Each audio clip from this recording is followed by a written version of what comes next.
જય શ્રી કૃષ્ણ. જય હો, મંગલમય હો. શ્રીમદ ભગવદ્ ગીતા પાસે જબરજસ્ત 3 ખજાના છે, જેમાં 6 રત્નો ભર્યા છે. આવો માના બીજા ખજાનાનો ભંડાર ખોલીએ. ગઈકાલે પહેલા ખજાનાના 6 રત્નો વિશે આપણે જાણ્યું. હવે આ બીજો ખજાનો, જેમાં ખોલ્યા પહેલાં સુગંધ ખુશ્બુથી એ મગમગે છે, અતિશય ખુશ્બુ. આ ખજાનામાં જાત જાતની ભાત ભાતની સુંદર સુંદર સુગંધી ફૂલો જેવી ભક્તિનો ખજાનો ભર્યો છે. પહેલાં આપણે જાણ્યું કે ગીતામાંના 1 થી 6 અધ્યાય કર્મયોગ છે, જે કાલે 6 કર્મયોગ વિશે આપણે જાણ્યું. 7 થી 12 ભક્તિ યોગ છે, એ હવે જાણશું 6 દિવસ. 13 થી 18 જ્ઞાન યોગ છે. થયા ને 18 રત્નો. આપણે 18 દિવસ સુધીમાં ગીતાનો જન્મદિન ઉજવી રહ્યા છીએ. એમાંના રત્નોનો સ્પર્શ અનુભવ જીવન બદલી નાખશે.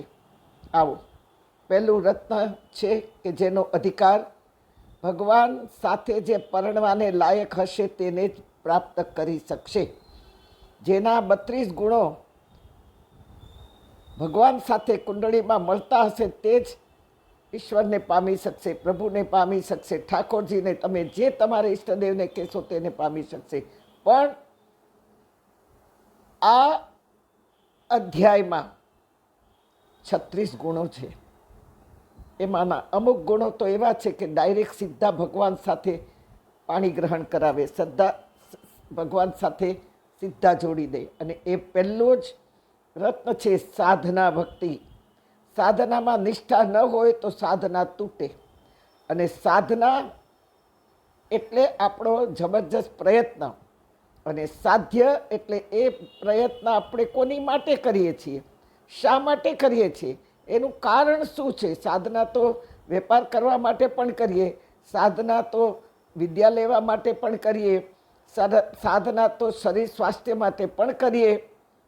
હા, સાધના સાધ્ય એટલે ભગવાનને મેળવવા માટે જે કરીએ એને સાધના કહેવાય.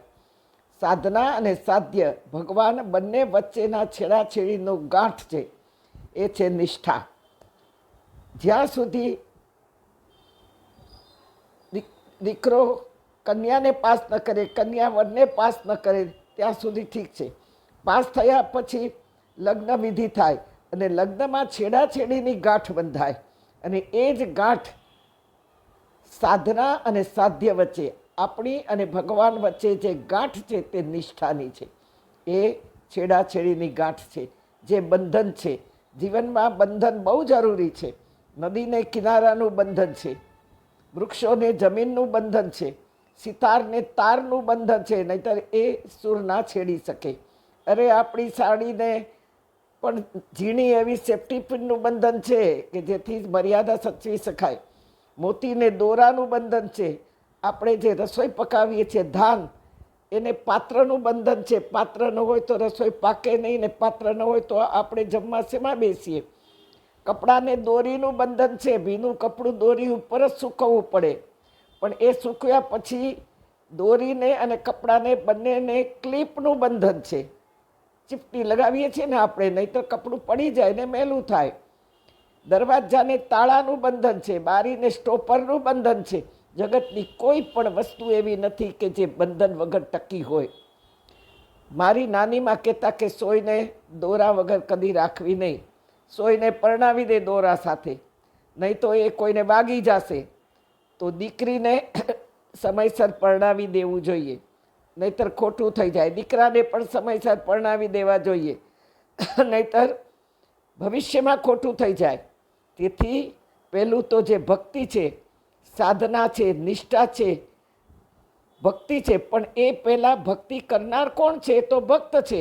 તો ભક્ત એટલે કોણ, કેવો છે, શું કરે તો એ ભક્તિ કરી કહેવાય. આપણામાં કઈને કેવા જેવી ભક્તિ છે, કઈ ભક્તિ છે, કયા પ્રકારની ભક્તિ છે, અને માના પટારામાંથી ભક્તિ રત્ન કેવું નીકળ્યું છે તે આપણે સમજવાની જરૂર છે. માના પટારામાંથી ભક્તિ શુદ્ધ 24 કેરેટ સોના જેવી છે. પણ એ ભક્તિ આપણામાં છે તો જ ભક્તિ કહેવાય. અને તો જ આપણે ભક્તિ કરનાર ભક્ત કહેવાઈએ. આપણે કાલે જોઈશું.